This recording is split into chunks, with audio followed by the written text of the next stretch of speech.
Donald, I appreciate you spending time with us today. I know that your time is very valuable, so we'll keep this as brief as possible. First of all, we want to congratulate you for all your success, and to let you know that we're very excited about you coming to our ACN International event sometime in the future. Well, ACN has really been a great company, and you've done an amazing job, Greg, you and your whole staff and group of people. And it's an honor to be with you. And believe me, if you weren't amazing and if your company wasn't a great company, I wouldn't be doing this. We appreciate that. One of the key questions that always get asked of us is, why do we keep doing what we're doing at this level of success that we've experienced, which pales into comparison of what you've experienced? What keeps you going? What wakes you up in the morning? Well, I do it because I love it. I really love getting up in the morning and going to work and going through the wars and the battles and the victories and sometimes the defeats, but you turn the defeats around. I just love what I do. And if I didn't, I wouldn't do it. I would stop immediately. I always tell people you have to love it, and if you don't love it, you're not going to be good at it. But just like you and your top people, I guarantee you love what you're doing. Otherwise, you wouldn't have built ACN into a great company. We really do love it. One of the things that really drives me crazy, it may do the same for you, and I just want to get your perspective on it, are people that you come in contact with that you just see have so much potential that are just going unused. What do you see in regards to that, and what kind of encouragement would you give someone to take their lives to the next level? Greg, I see it all the time. I went to school with people. They went to the Wharton School of Finance. There were these brilliant people, these brilliant students, and they went out and they never made it. I graduated from the Wharton School, which I consider the best business school, in 1968, and I graduated with a lot of very smart people. And some of them have really made it big, as you can imagine, and some of them have not made it at all. And I look at the different people, and the ones that made it weren't necessarily the smartest, and they weren't necessarily the best, but they had a quality where they just really never quit or never gave up. And you used the word perseverance, and you asked me to talk about perseverance a little bit, but it's the same thing. I mean, it's called not quitting. And they just wouldn't stop, and they became successful. And then other guys that were better students, probably smarter, to this day they've never really hit, and they're not going to hit at this point of the game. And I look at them and I say the word was they just never quite had that perseverance or that, no quit attitude. Yes.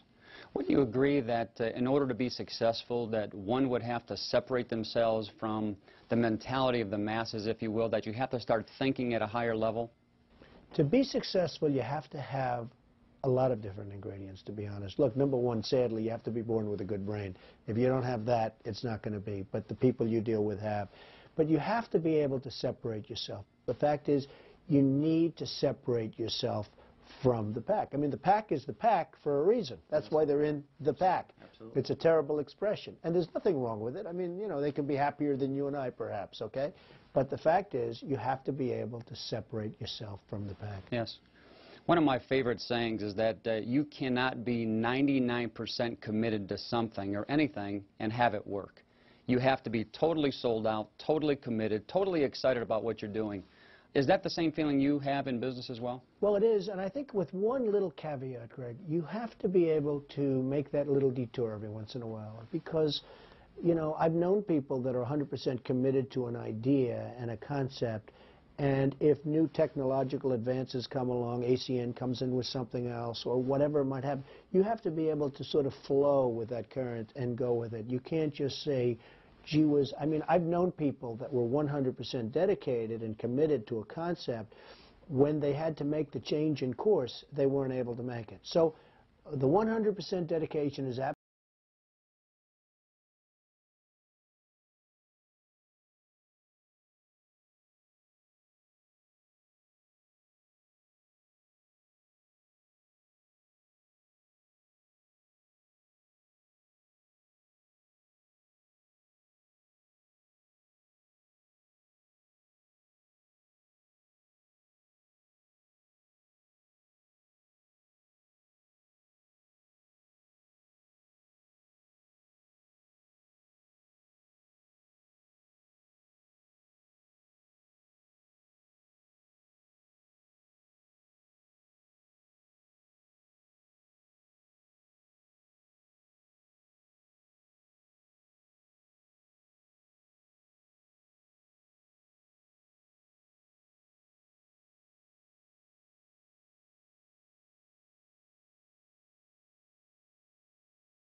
we have. And what we found are the people that reach the top, it's very easy for them to remain excited and positive, but how do you get them from when they're at rock bottom to get looking at that mountaintop again, to help them to be successful and to keep striving for success? Well, that's where the perseverance comes in. That's where you really need the perseverance. You know, it's easy to be persistent and not quit when you're winning.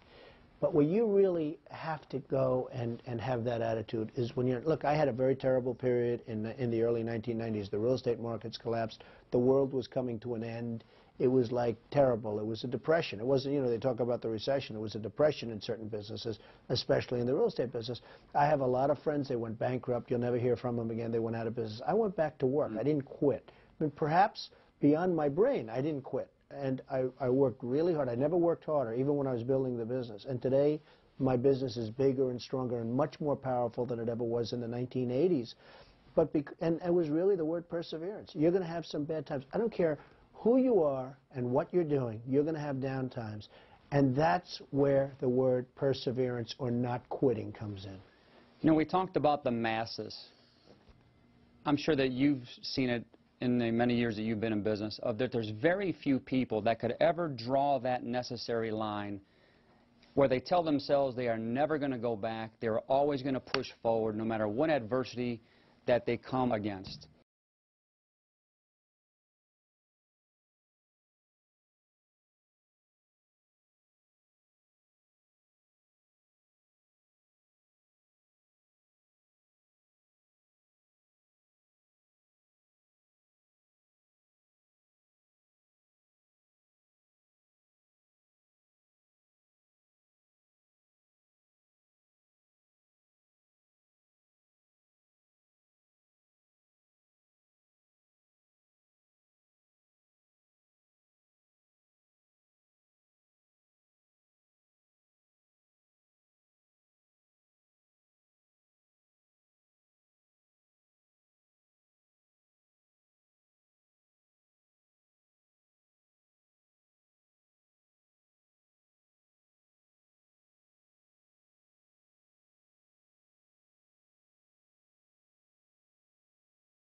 You have to learn that there's a reason for no. What is it? Now, why are they saying no to me? Why is it that they keep saying no?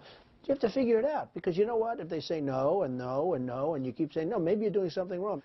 You have to learn how to take that no and change it into a yes. So oftentimes it's those no's that can make a life a lot better than those yeses.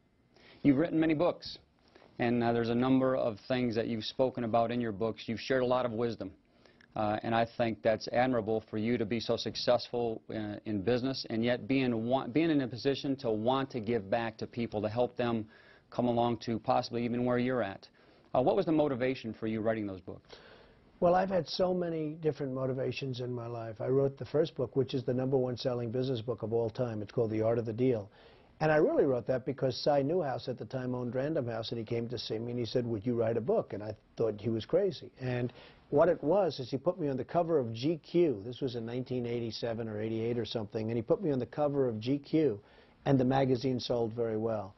And he came to see me. He said, you know, if a magazine sells well, a book is going to sell well. And, you know, you sort of put it together. That's sort of called business common sense. Cy Newhouse is one of the great publishers in the world, ever.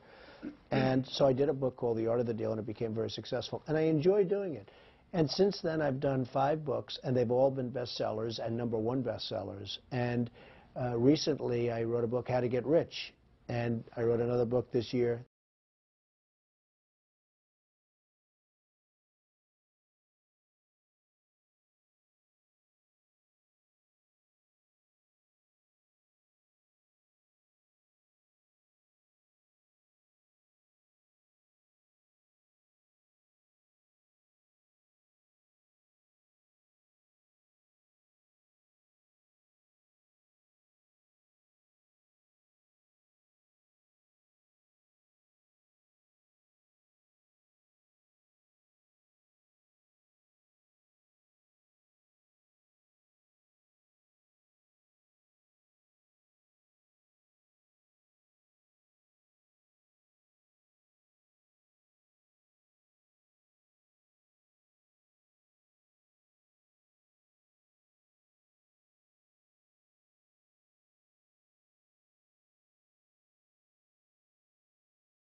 times, and I turned down many, many different proposals because, for one reason, I don't have the time, but for another reason, I don't like the company. And we do a lot of research on companies before we agreed to do something like I'm doing for you, and ACN's a great company.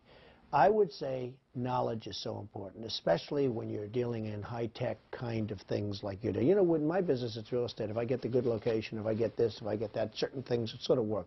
With ACN, it's really knowledge. And one of the beauties with ACN that I've been able to determine after some research is that you guys have stayed ahead of the pack. You've stayed ahead of them from a technological standpoint, from a knowledge standpoint.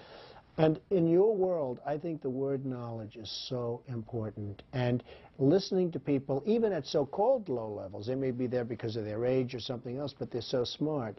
And the other thing, again, is that word, don't stop, don't give up, don't quit. Yes, very good. Well, we appreciate your time. Well, and this you has very been a much. great time for us. I know that we're very excited about what this interview is going to mean to our ACN family.